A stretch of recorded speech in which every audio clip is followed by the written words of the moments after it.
Again, welcome everyone to this program entitled China, From Hunger and Famine to Feeding Everyone.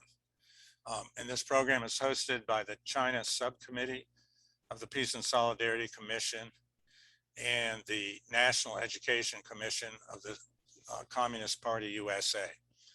My name is Duncan. I'm from the China Subcommittee, and I'll be the moderator of this evening's program. Again, welcome everyone. We're so pleased that you're here. China's elimination of extreme poverty is a historic accomplishment of socialism with Chinese characteristics. In 1949, at the end of the century of humiliation imposed by imperialist aggression, once wealthy China had plunged into great poverty and was one of the poorest countries in the world.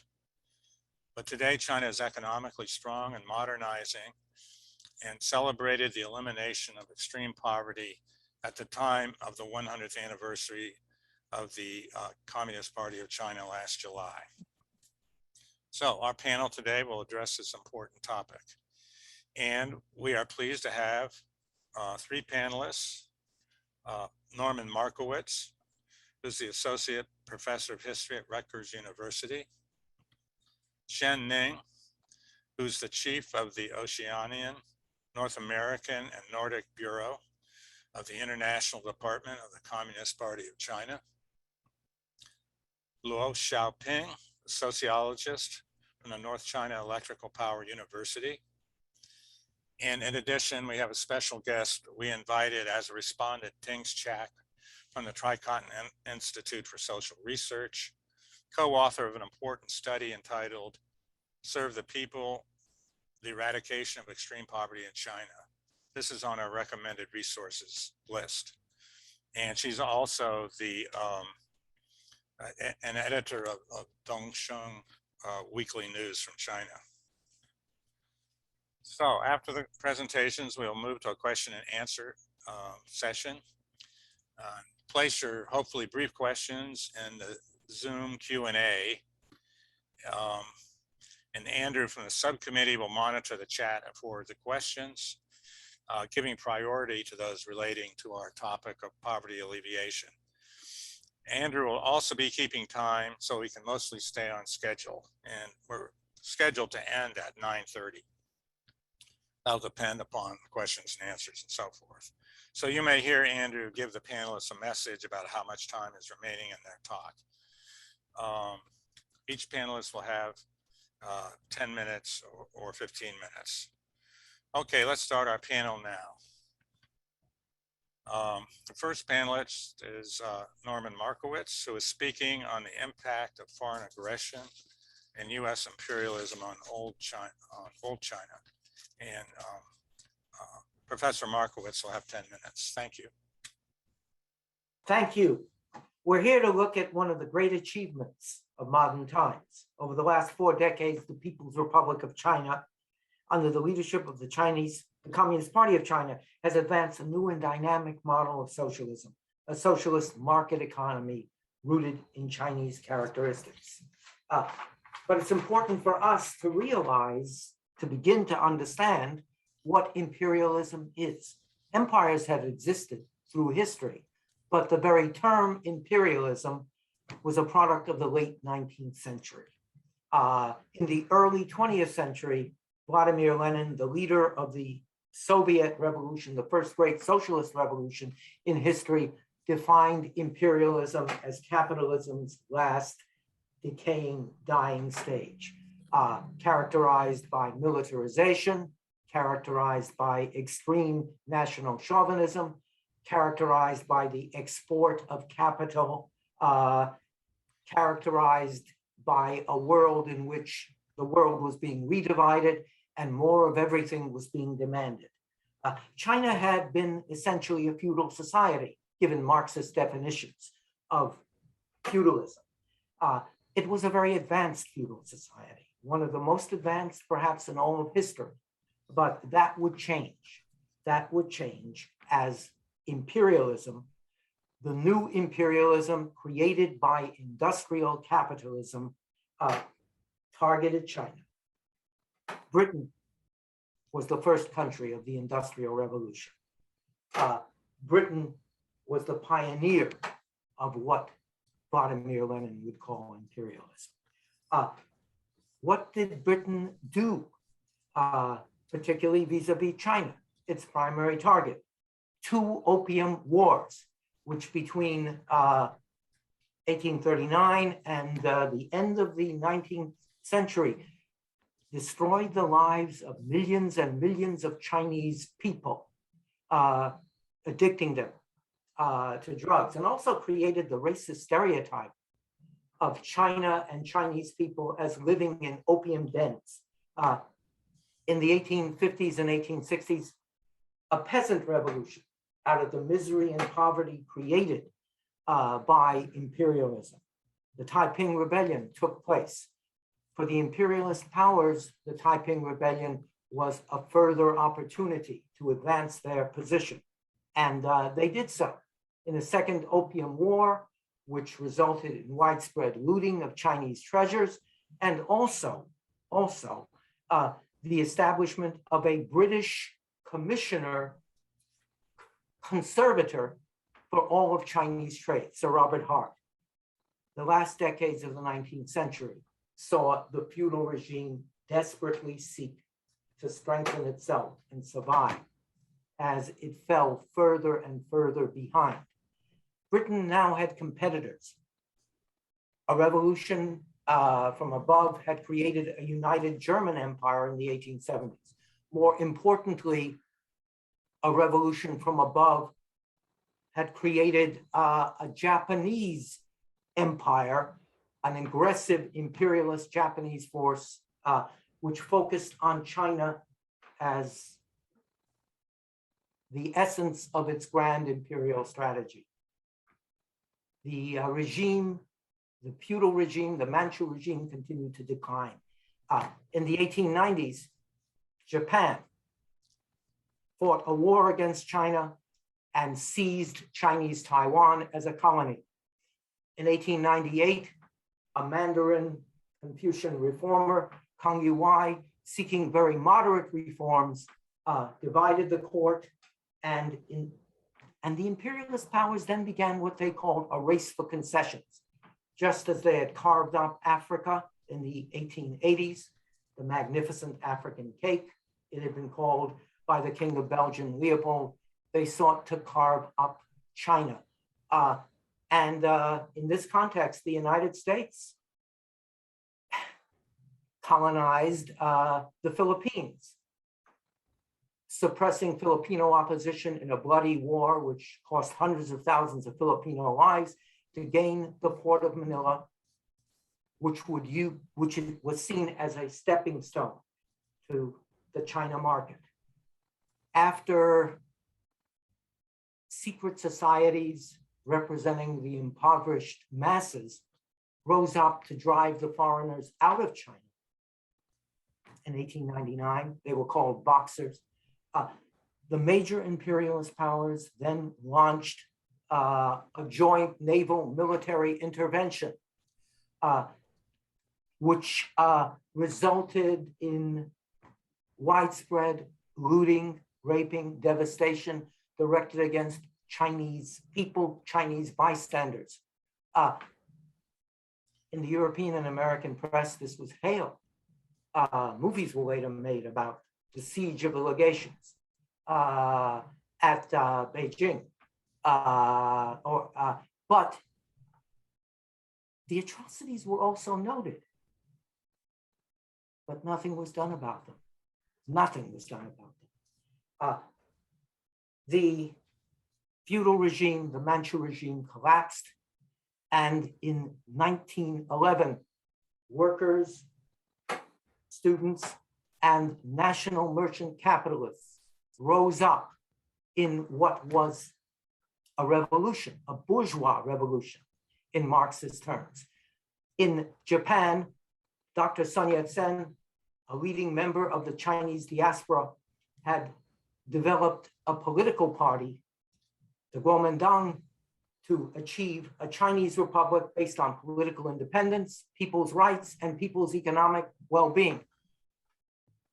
A capitalist democratic revolution.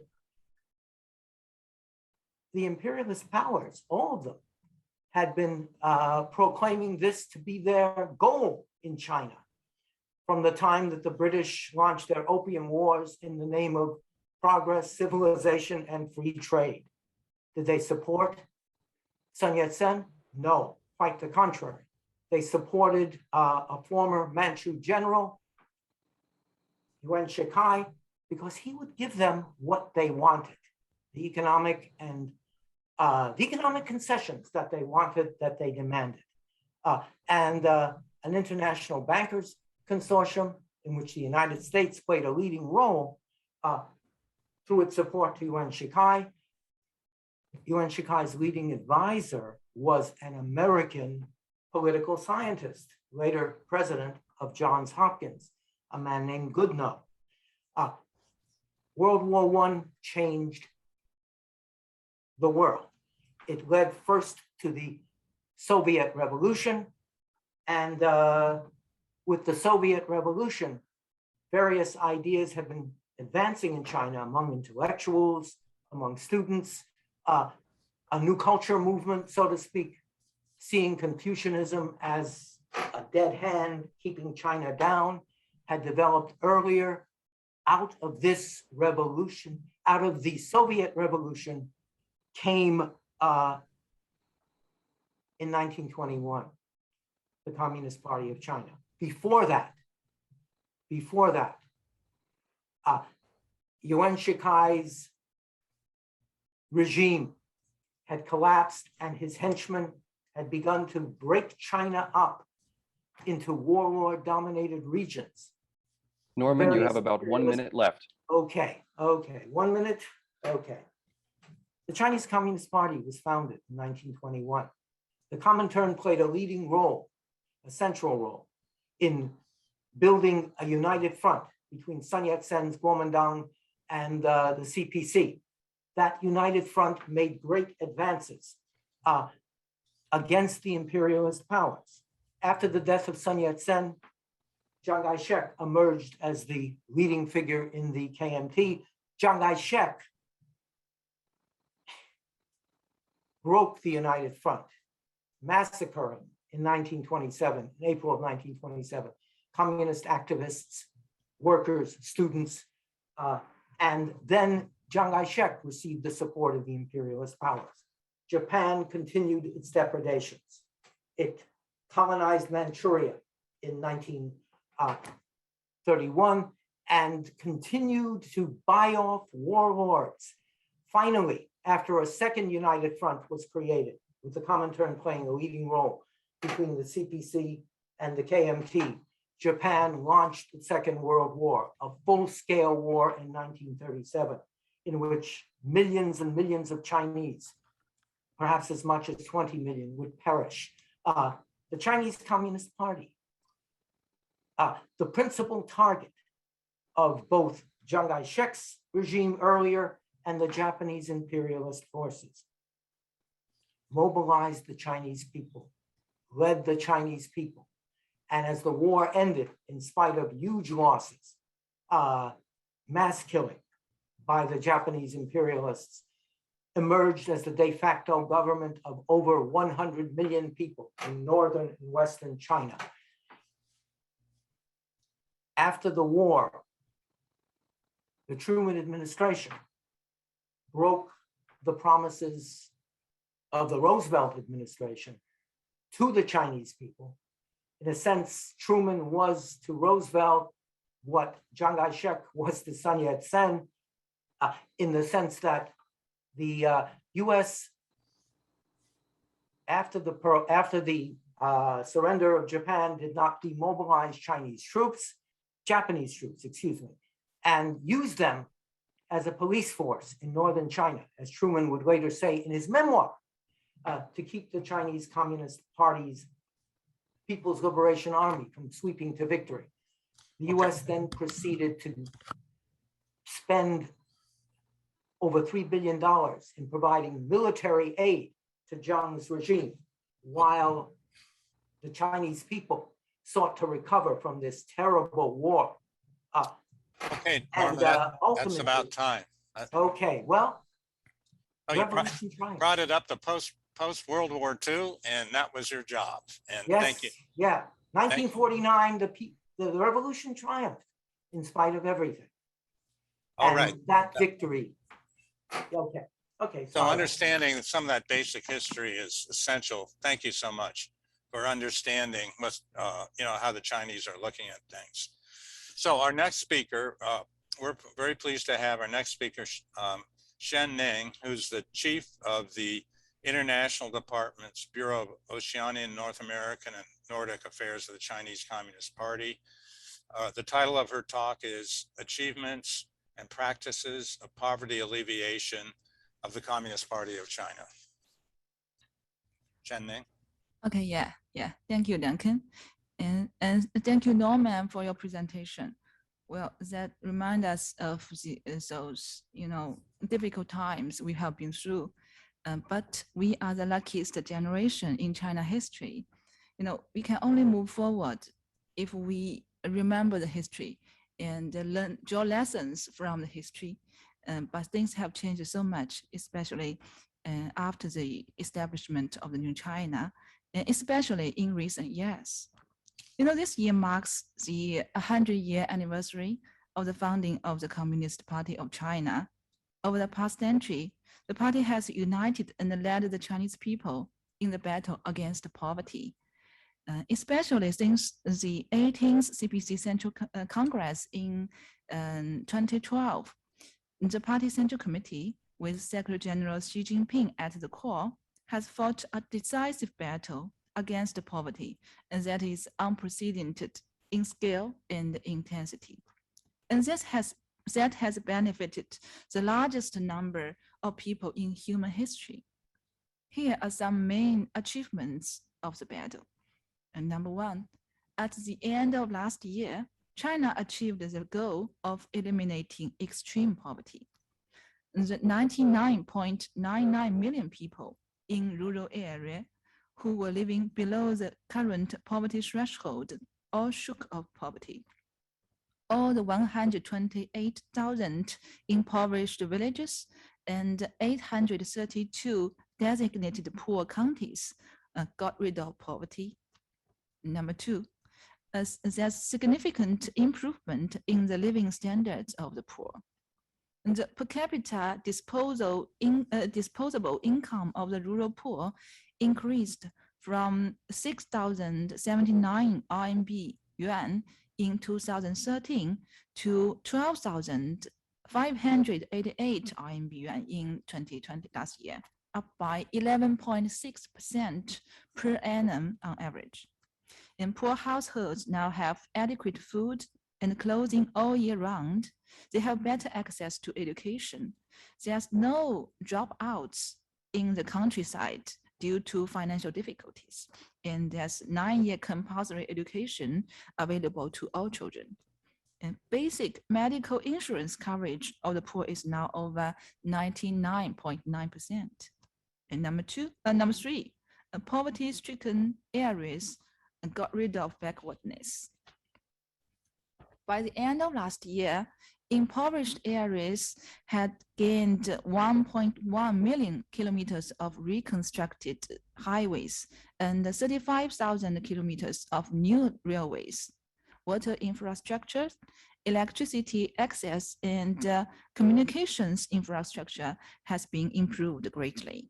Now, over 98% of poor villages have access to optical fiber communications, OPC, OFC, and 4G technology. These improvements has facilitated the flows of personnel, logistic, knowledge, and information. So the economy has achieved sustained and rapid growth. And number four, those who have been lifted out of poverty adopt a new mindset. The battle against poverty is a profound revolution and complete victory on both material and theoretical level.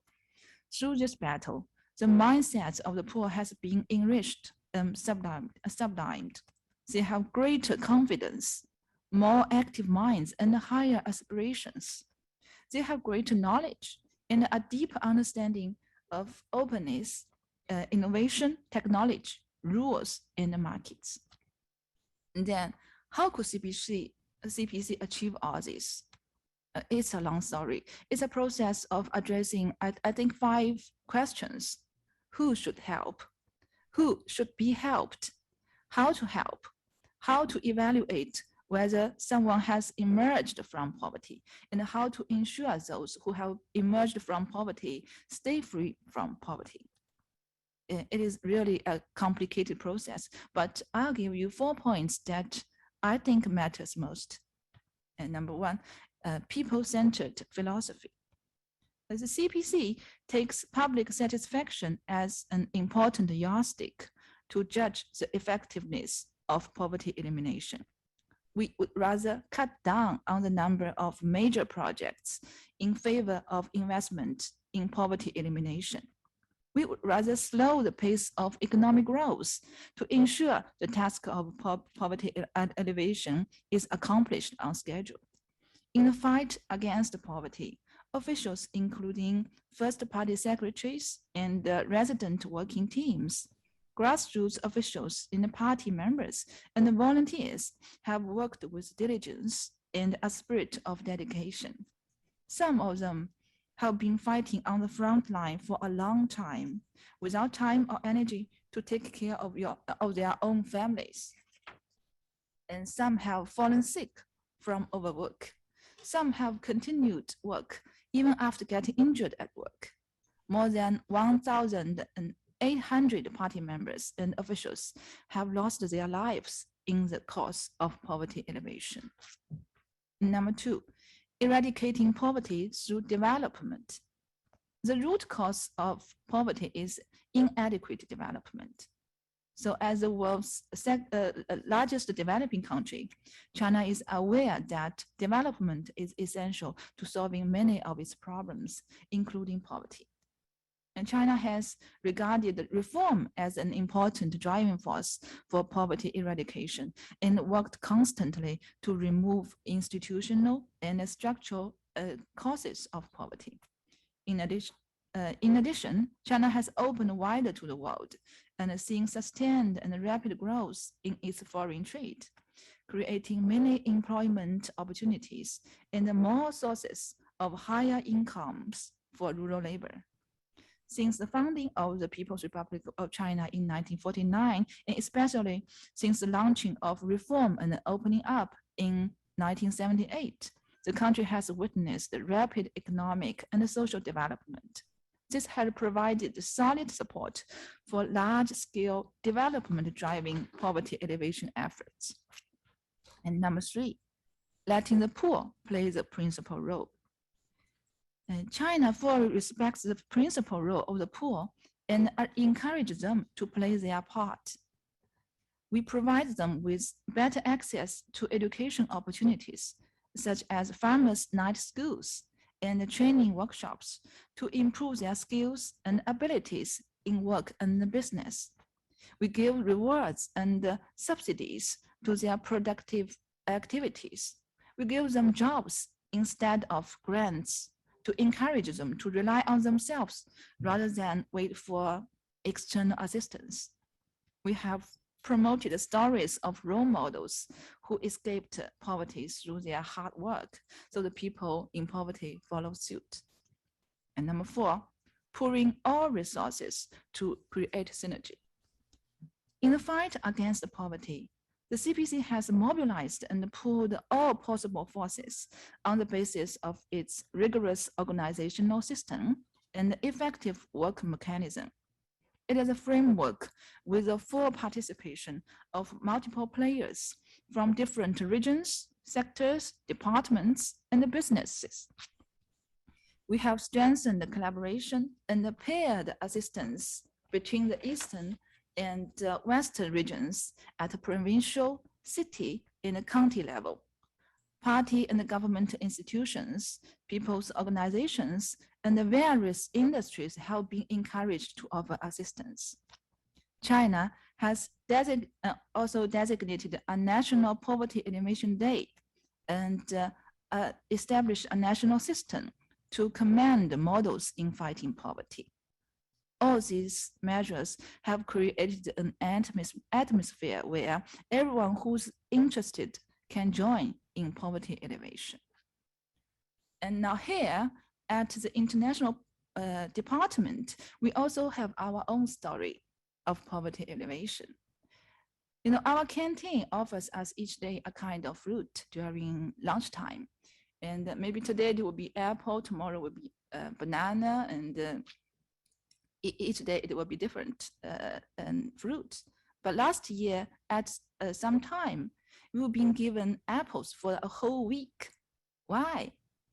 The reason is simple. Those apples were bought by our department from a county called Xintang. Now, Xintang is an impoverished county.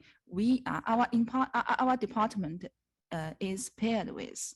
So it is our responsibility to help Xintang out of poverty. And buying their local products is just one of the many measures we take. We also provide money and help build factories and greenhouses, buy handicrafts as gifts to our foreign guests, and send colleagues to Xintang as first party secretaries to help. And this means a lot to us. This means that everyone of us has a role to play in this great cause, and we are proud about that. Maybe after this pandemic, if we have a chance to invite our friends of CPUSA to visit China, we can go to Xintang together and to witness by our own eyes. And you can have your own understanding of what poverty elevation has done to China and to the Chinese people.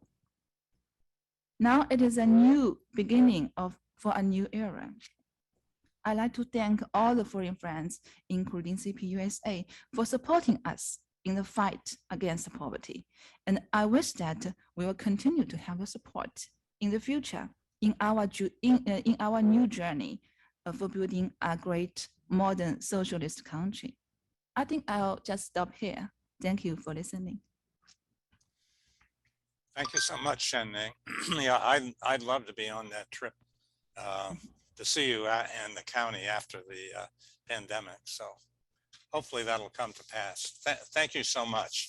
Okay, our next speaker is Xiaoping, and she's from the North China Electrical Power University, and also I think has roots in other parts of China. Luo? Hi, Duncan. Hi, everyone. So first I will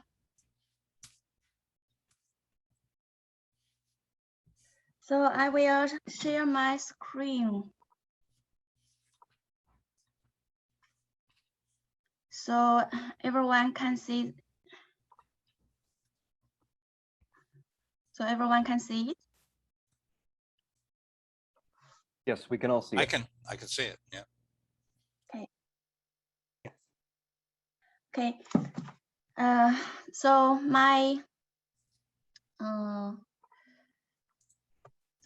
topic is one rural village's experience on poverty elevation. So my content will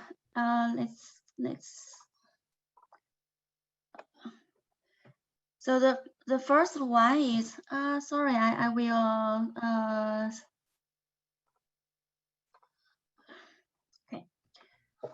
introduction of my village, and the second one is very short slide to show huge change, and the last one is about the policies on poverty elevation in my hometown. So my hometown, you can see that it's near the Changjiang River, the Qichun County of Hubei province in Huanggang. So it is located in middle China by the side of Changjiang River and around by many high mountains. It's about 800,000 people here.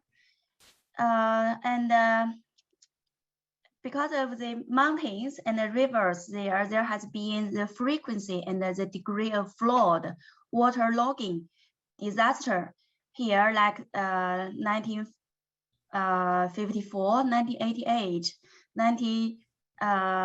98 and 2010 and 20. So that's a very poor village there. So you can see that on the left picture is the very large water, and on the right one is the village. Before the poverty elevation, the people lived in a very old house under the mountain. So this picture on the left one is my home. My grandparents and my parents and my sister, brother, and me lived here. And after 2003, we moved to the county, and my grandparents still lived there till 2020. But on the right picture, you can see that my house and my neighbor's house is changed a lot. And before, we just planted the southern China rice on the left one, and in the poverty elevation, we planted many kinds of vegetables, and the wormwood is a very traditional Chinese traditional herb. You can see that that's me and my niece. 5 years ago, so we just play in the field. But on the right one, my parents and them can migrate to the city. So before, my parents just lived in the village, but now they can migrate to the city with the next generation. So my brother moved to the Guangdong province. They worked in a factory to work for a factory, for the Japanese factory, like they making the phone. So we can see that the China fight against the poverty entered the critical in 2012. So so our Miss Shen Ning introduced the short change in China. So I won't talk it a lot. So our policies in my hometown, I think is targeted effort in 6 areas like our China, the whole country. So first we will find who are the poor people accurately, and then we arranged targeted programs, united the capital efficiency, and take the household-based measures, and dispatch first-party secretaries based on the village's conditions. And then we achieved the such goals. We see the different pictures of my county. So the first, I think it's very important that the grassroots parties leading. So the first party secretaries and the resident working teams are very important. We can see that they dispatched them to the villages. So they lived together with the peasants, and they worked for them step by step. So, and then we constructed the infrastructures. So we can see the very short video. So we built lots of roads, so we can sell the agricultural foods to the other areas.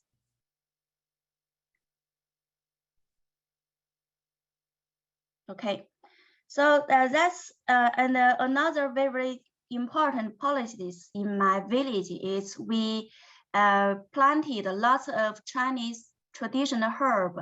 So we found another way for the peasants. We can see that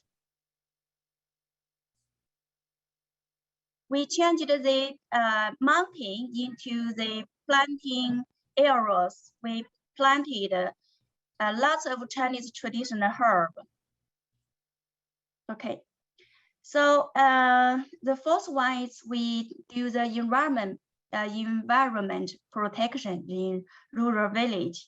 So we can see that the environment here is not dirty, and the mountains and the clean waters there, so they can guarantee the people's not go to the hospital, so they can have their income for the development. And we building the trade market for the agricultural goods. That's a very important key policies. So the trade market is in the center of our village. You can see that the people, the peasants planted the goods or rice or the herb, so they can move it to the trade market to sell it. And the sixth one, we focusing on the children's education. So they can change the conditions gradually. You can see that this is one of my nephew. He just played on the field, but now he can go to the kindergarten. It's very good now.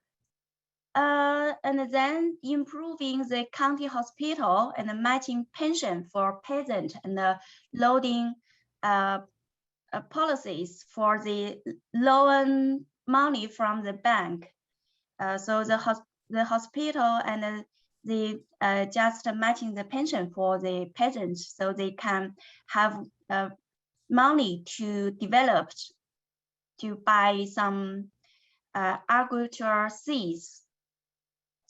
And then we encouraged the industries to help the farmland, like the PV power panels come with each home as standard. You can see that.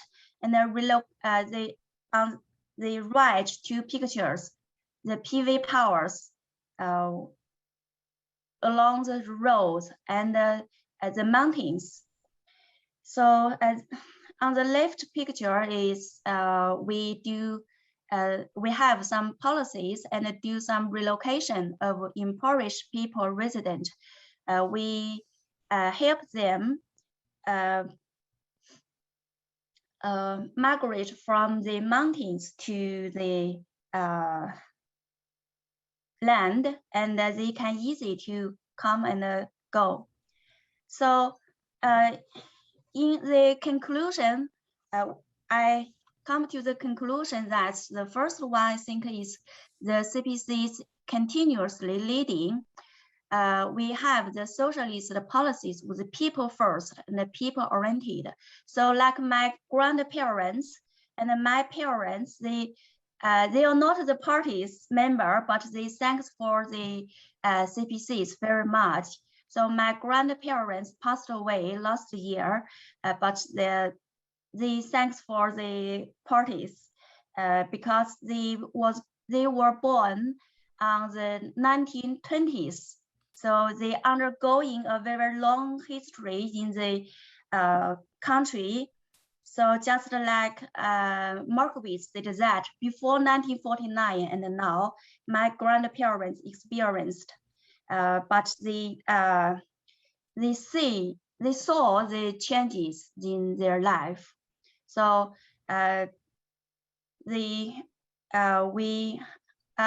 our policies that have 5 questions in poverty alleviation, like who should help, who should be helped. We should have found that, and how to help, how to evaluate whether someone has emerged from poverty, and how to ensure those people stay free from poverty.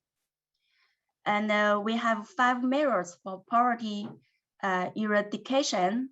like boosting the economy to provide more job opportunities, relocating poor people, and compensating for economy losses, and improving education in impoverished areas, and providing subsistence allowance for those unable to shake off poverty through their own effort alone. So, for example, take an example as me. So I, in my, when I was very young, I planted rice in the village, but now I worked in a university as a teacher.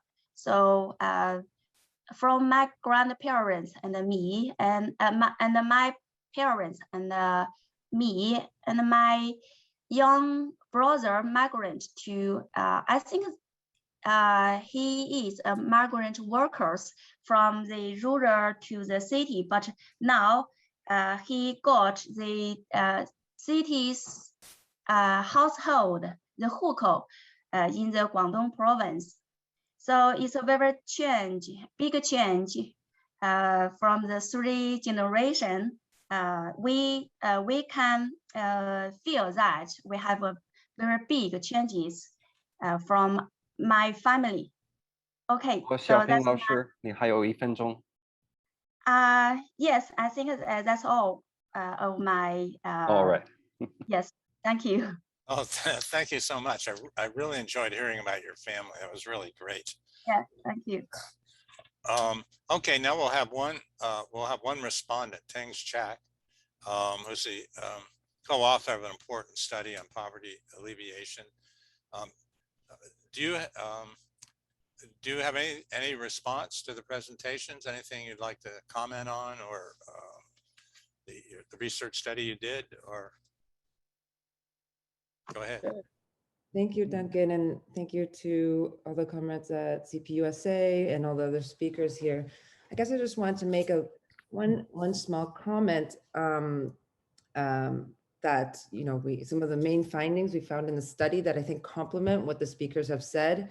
And I have a couple of questions too, and maybe that can help get us going. I see there's a very active Q&A here in the group.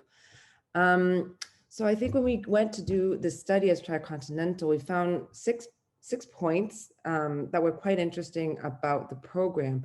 And I think the first is that looking at the elimination of extreme poverty as a process in the socialist construction that began with the development of the People's Republic of China in 1949. So how each era actually had their own methods in approaching the question of poverty, which has always been central. So whether it be land reform, economic reform, and now to its most recent phase in the targeted poverty alleviation approach. So that would be our first point. The second would be, and what our speakers have touched on, is this more multidimensional approach, rather than a cash transfer or welfare-based approach. So as Duncan, you mentioned in the opening slides, this 1 income, 2 assurances of food and clothing, and 3 guarantees of basic health, education, and housing, which also comes with electricity and running water. The third is this incredible capacity, which is the party building at the grassroots level and the countryside as being a core strength of the program. And the fourth is this broader mobilization of the whole of society, from the private to the public to the civil sectors of society. The fifth being the protagonism of the poor peasants, the rural families themselves, in not only being lifted, but also lifting themselves out of poverty. This not, as I mentioned in point, the second point, it's not just a cash transfer program. It is about people engaging in their own process of exiting poverty. And then the sixth is this understanding that poverty is an ongoing issue in the process of class struggle. You know, it's not an end goal in itself, but it is a process of this socialist development. So those are our 6 points that I think kind of summarize what has been already said. And with this, I had a couple of questions to see if the speakers were interested in responding on. And one is to think about, or wondering what comes after the ending of extreme poverty. and what are the next milestones moving forward. And that's number one. And the second is this, we know that China has very, very unique political institutions, capacity, and culture. So what are some of the lessons that this experience may have to offer the world with the very different contexts? In particular, not just for the United States, but also for other developing countries in the global South. So with that, I'll end with that, and thanks for the chance to be able to respond. Okay, thank you so much, Tense. Would anybody on the panel like to respond to one of her questions? I would, Norman, I would. Okay, why don't you go ahead? Yeah, let me say that we have much to learn in the United States, and people through the world have much to learn from the achievements of the People's Republic of China. Some of what has been described by our speakers reminds me of some of the positive innovations that the New Deal government of Franklin Roosevelt launched. The Farm Security Administration, the Works Progress Administration, the emphasis on teaching people to know better, work better, not grants, not welfare, but jobs. And for that matter, the ideals that were put forward at the end of the Second World War in what Franklin Roosevelt called a second Bill of Rights, the Economic Bill of Rights. The first Cold War and the Truman policies buried that. The revival that took place in the 1960s, the war on poverty, failed in part because it really didn't advance those sorts of policies. We can learn. We can learn as the richest, the most developed country in the world, I think, from what China is accomplishing, has accomplished, and continues to accomplish. But the key point for us is to develop our own road to socialism with American characteristics and join with China as a friend and ally in the world. And this is something I think our party, the Communist Party of the United States of America, does identify with and support. Our definitions of socialism and the Chinese definitions of socialism bring both of us together. Thank you. Anybody else on the panel want to answer one of those questions?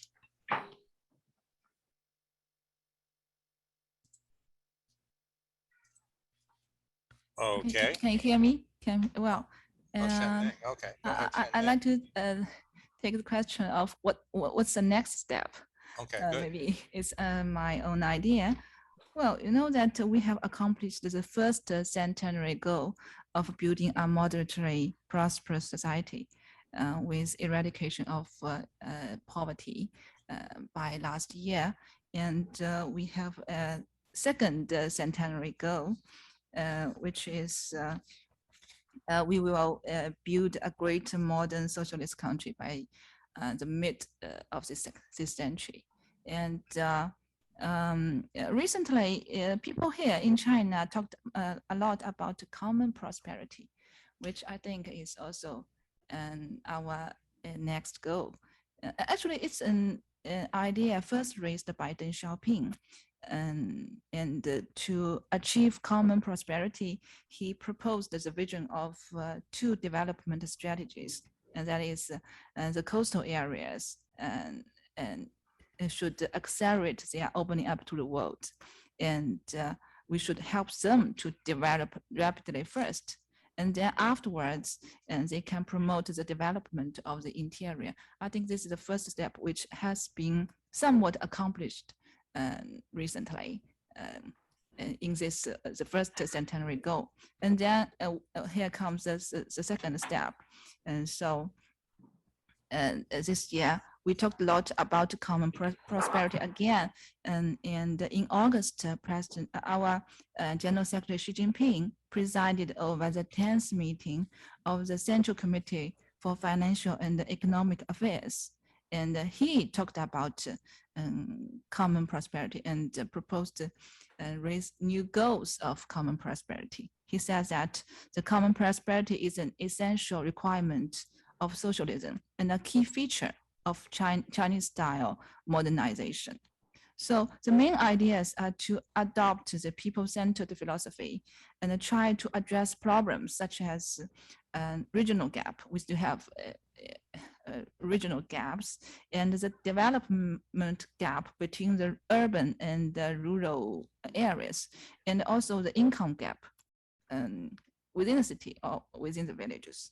So among others, we will focus on rural vitalization. And the goal is that by 2050, rural areas should have robust agriculture, beautiful landscapes, and prosperous farmers. And that is, a higher goal, and then, poverty elevation. And we also will continue the practice of kind of like peer assistance of provinces and the cities between the coastal areas and the interior.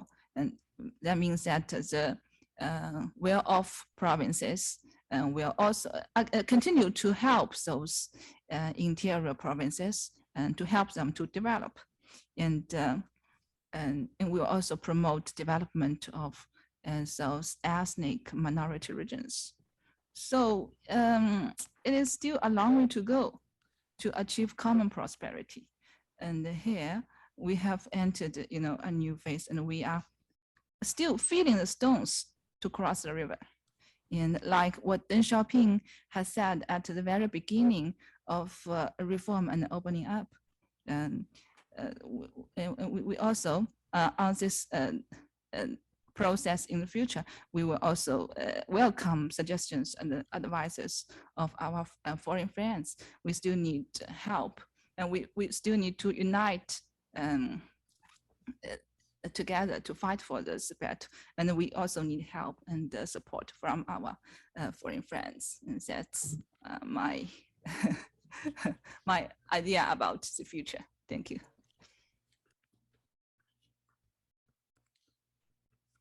Well, did you want to comment, Xiaoping, or shall we move on? Yes, I'm reading the questions in the chat room. Yes, I saw someone asked, say, one-child policies limit. They think one-child policy limit can relieve the poverty, and so the new child policies, is there some the new child policies can influence our poverty elevation? That's a very good question. So I will think about it. Okay, we can move on. Okay, okay, good. You can tell us your thoughts later. But I see there's another question. I'd like to follow up on this idea of protagonism of the poor peasants lifting themselves. I mean, we know that the leadership, the Beijing leadership is very strong, but here in the US, we don't hear nearly as much about what's happening at the grassroots, in the villages, among the families. How are they participating in poverty alleviation? Are they making decisions? Can somebody talk on the panel, talk more about what's happening at the grassroots? So Duncan, you said that how did the peasants join in the poverty alleviation? Yes, yes. What did they? How did they join? What did they do? Did they make decisions? Okay, I will give you one example. So like in my village, we can, so you knew that each house has some land, so they can choose what they will plant this year, plant rice or plant the herb. So when the policies that we will pay attention to the herb, the Chinese traditional medical herb sales. So there is a program that each one can apply this project. So if my father applied this project, so the local government will evaluate my father's ability and whether he can plant the herb. And then they passed the application. They will say, okay, your land can plant the rice. And then when you finish the planted, you can call the project team. They will drive to your house and they will buy your herb. So that's one, I don't know.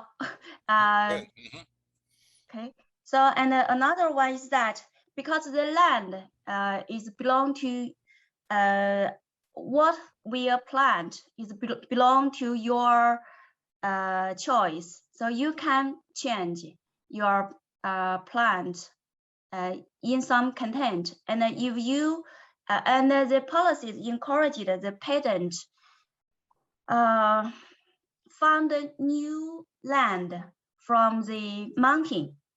So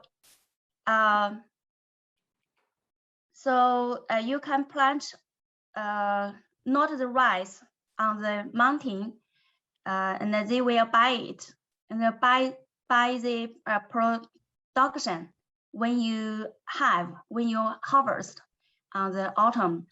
And on the other side, you can apply to change your land, the rice land, to another so if you want to how to say that? Okay, I will give some examples here. Okay, those are very good examples. Does anybody on the panel want to comment, or should we move to the next question? Shen, Ning? Maybe I just add some sentences. And according to my knowledge, at the very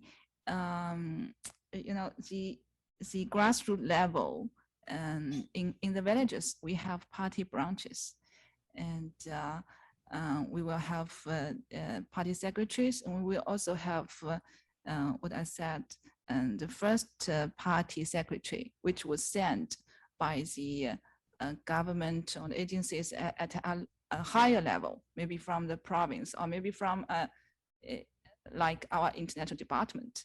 And then we will go to the village for help. And then we will listen to the ideas of the villagers.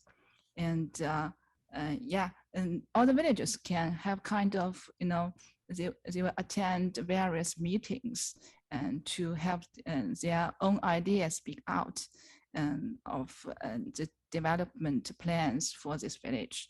And then maybe the party branch will generate an idea, a plan for this village, and they will also advise the villagers and how to, maybe what to plant, and how to have a better education, a better living.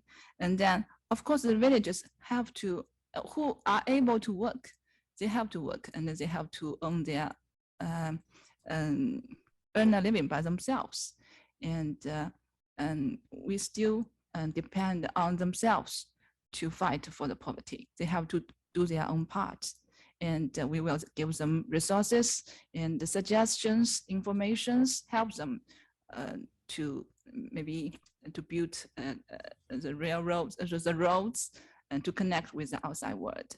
But the infrastructure is provided by the government. The work have to be done by themselves.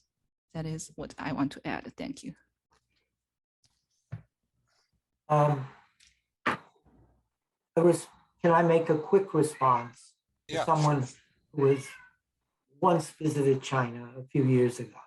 And that is to compare what our panelists have been saying about what is developing in the People's Republic of China. To me, this is an expression of people's democracy. And many of the questions, some of the questions on the Q&A have dealt with the role that anti-communist ideology and propaganda plays in the world, targeting China, among other things, and how we can fight this. One of the ways to fight this is to look at different definitions of democracy, to realize that what China is doing is an expression of people's democracy, socialist democracy. And perhaps the most important point on this whole question is that while China has advanced so much over the last 40 years, the major capitalist countries have fallen back. They have fallen back.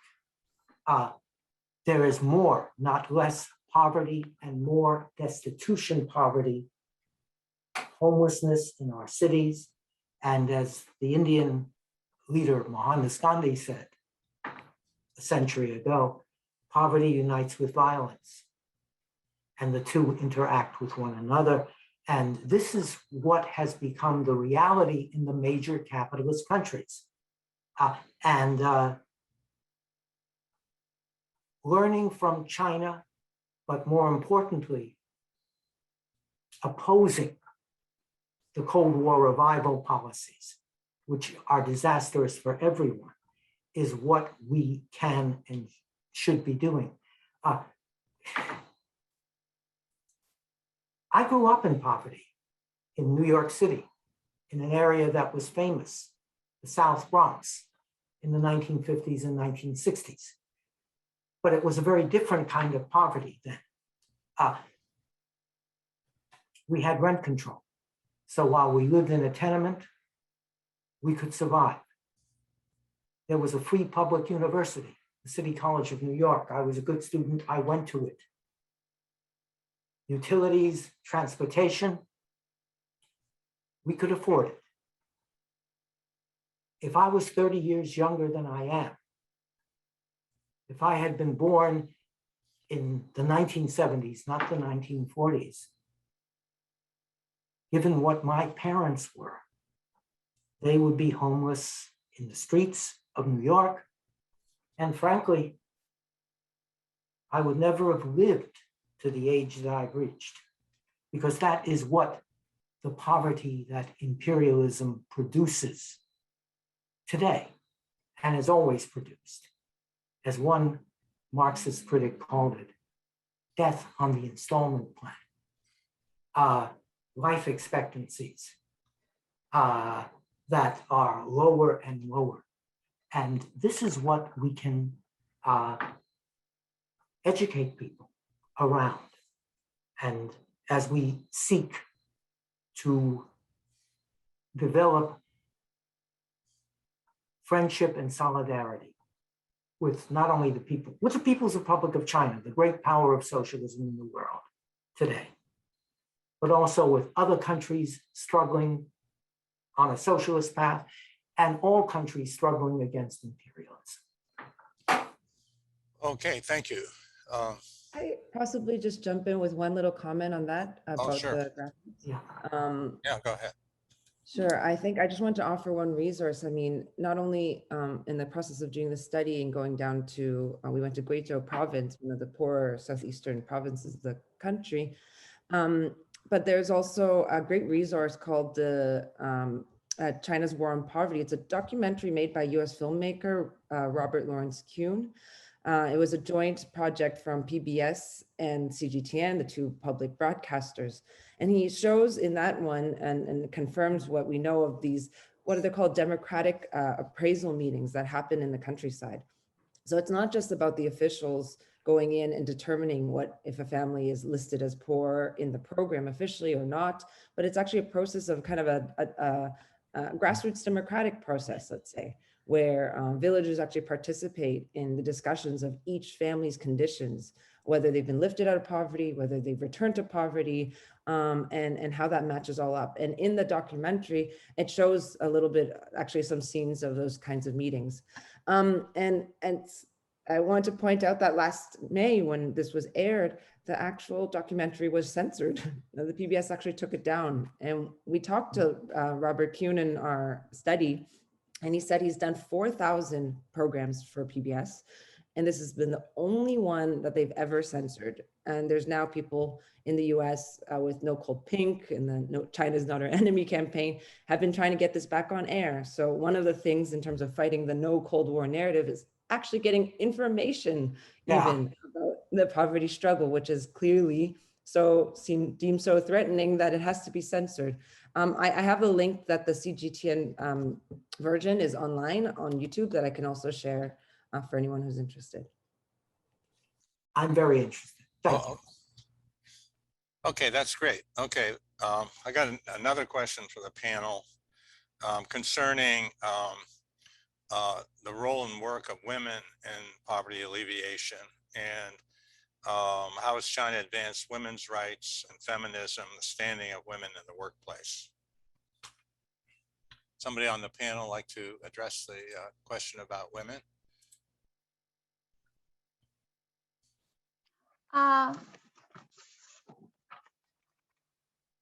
Xiaoping, would you like to? It's about the woman in Yes. the, okay. So,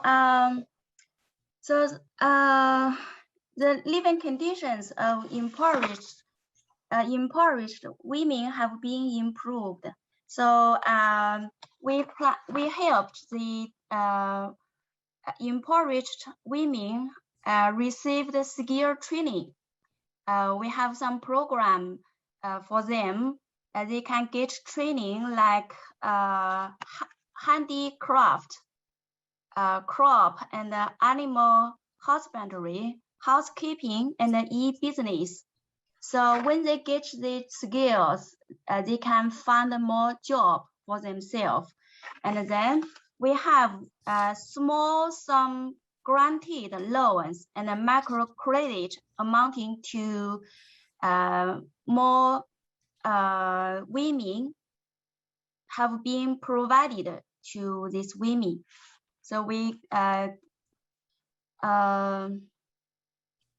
some program will help these women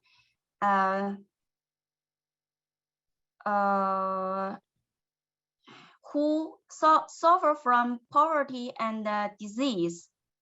And we have launched a program of free cervical and breast cancer checks-ups to cover all women in poverty-stricken areas. Yes. Okay, thank you. Maybe I also add some of my ideas about the work of women. And you know, in China, women hold half of the sky. That is a very popular saying, that women hold half of the sky. And we adhere to the fundamental national policy of gender equality. And so women is a key target in poverty alleviation. Among the nearly 100 million who have taken shaken off poverty, women account for half. And by implementing the outline of women's development in China 2011 to 2010, China has given priority to help women elevate poverty and reducing the number of women in poverty, and given preferential treatment to women when making poverty elevation policies, allocate funds and take measures, helps them solve the most difficult, more worrying and more pressing problems. So here are some numbers. A total of 10.21 million impoverished women have received skills training. Over 5 million of women of whom have increased their income through activities such as handicrafts, crop and animal husbandry, housekeeping, and e-commerce. And we give small sum granted loans and micro credit to more than about more than 550 billion RMB to the impoverished women, and which have helped about 8.7 million women to start businesses and increase their income. And so that is, women the key target in poverty elevation. And we also women, participate in the whole process of poverty elevation. Actually, many local officials at the grassroots level and many first party secretaries sent to the villages are women. And here, last month, our department also sent a new first party secretary to the county of Xintang, and she is also a woman. So, yeah. Okay, maybe we'll move on to another question. Can you talk about healthcare and poverty alleviation?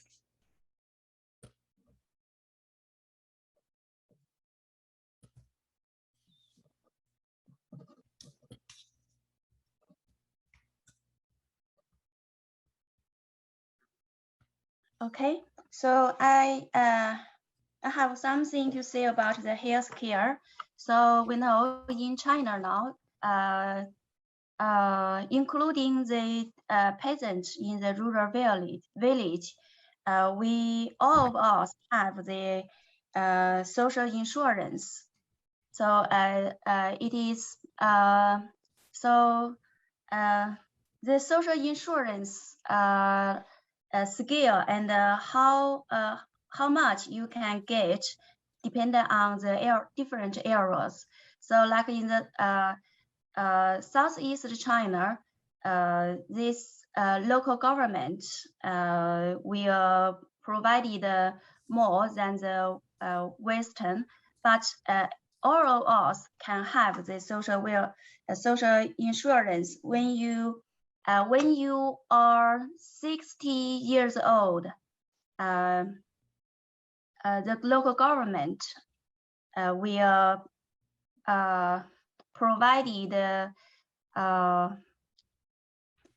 provided the pension each month.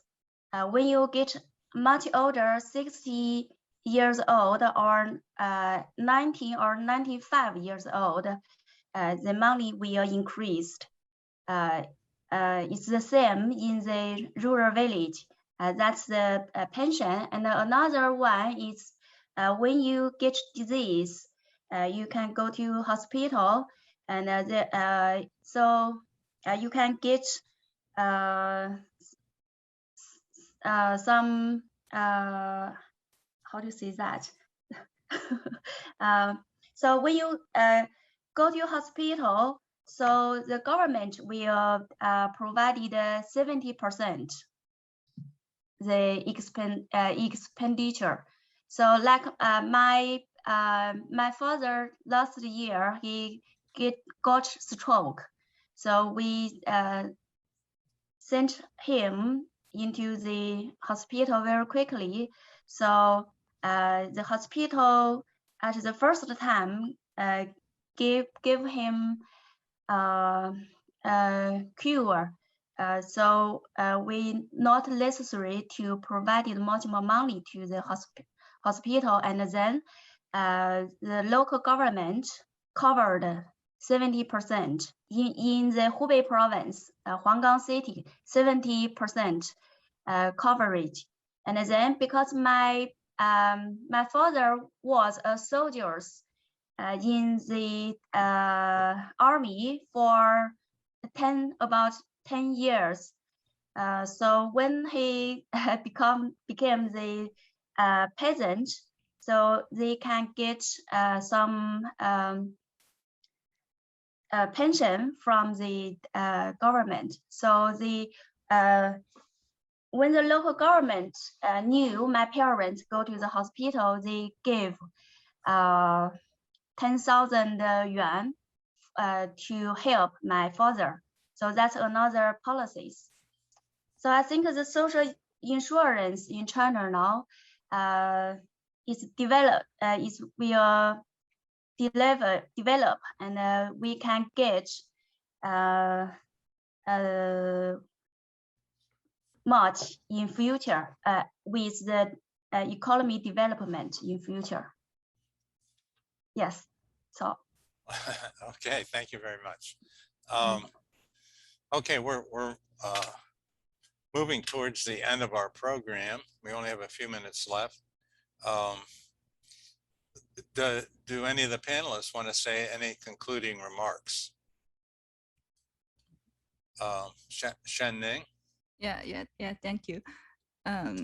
Well, thank you, Duncan. Actually, I have some comment to Norman's remarks and regarding kind of cooperation between us. I think number one, that we can in the future we can have more this kind of practice, to share experience of what has been done in China and what is doing in the US, and how to cope with poverty by each of our different countries, and that will promote actually mutual understanding between us. And what is the real China? What is the real US? What is the real Chinese people? And what is the real US people? What are we going through? And so I think sharing of information and experience is very important. And then number two, we can also have more cooperation in this field. And, there's some ups and downs in the US and China trade relations. But actually, if we look forward, we can see that we have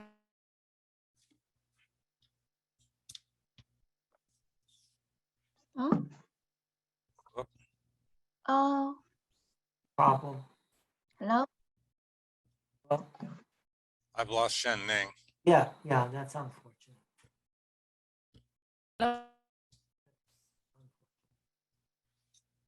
Shen Ning, you're now frozen if you can hear me.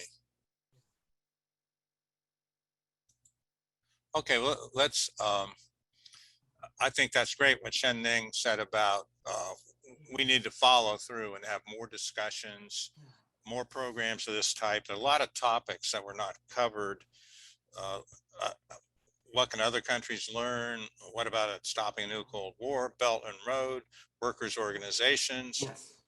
We can't cover all that tonight. So we will have future programs, which will be announced at CPUSA.org.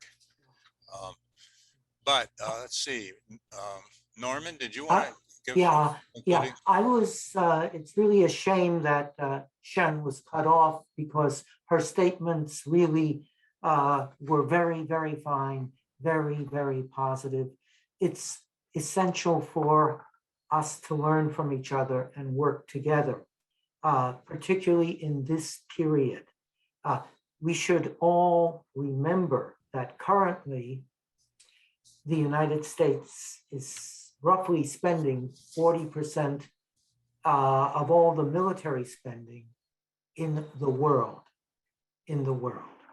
And confronting the US military industrial complex, as President Dwight Eisenhower called it in his farewell address in 1961, opposing what the Marxist-oriented sociologist C. Wright Mills called the permanent war economy, is essential for our survival, given the present world situation with both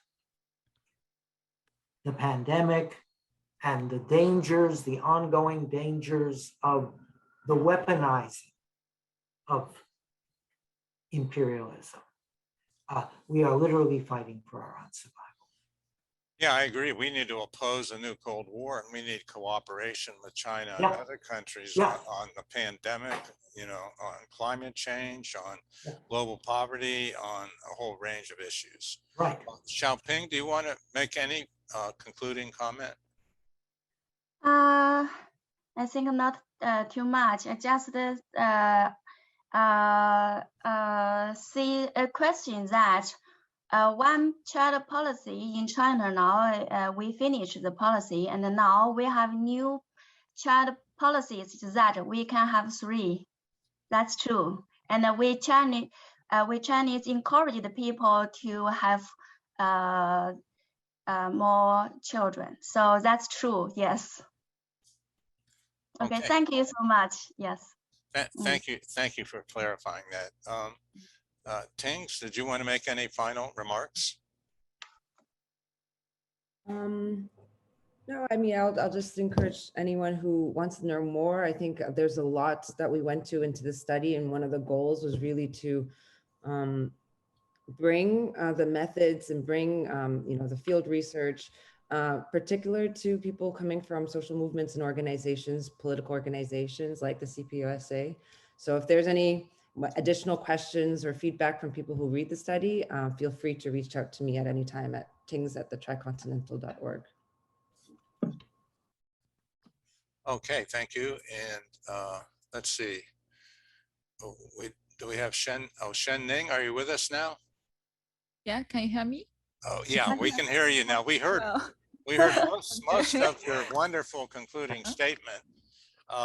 You know, do you want to just add a final few sentences, or? Well, I just want to emphasize, you know, exchanges and cooperation between us. And many thanks to you, Duncan, and to CPUSA for this wonderful webinar. And maybe we can see each other again in the future in that kind of, yeah, webinar again. Well, Thank you. I certainly hope so. I mean, this was a great webinar, and next year in 2022, the China Subcommittee of the Peace and Solidarity Commission plans to have a monthly educational series on China. There's so many questions. You know, it's such a vast topic, and it's so contemporary. There'll be different formats. We invite your participation. So there'll be announcements going out on cpusa.org. You can also find resources listed there. So thank you again. I believe that this is pretty much our time. I want to thank everybody for attending the webinar, and best wishes to the Chinese and everyone else for October 1st. That's China's National Day, 72nd anniversary of the founding of the People's Republic of China. And one thing to celebrate is the great historic achievement of socialism with Chinese characteristics in poverty alleviation. So thank you, everyone, and good night to everybody. Thank you so much for participating.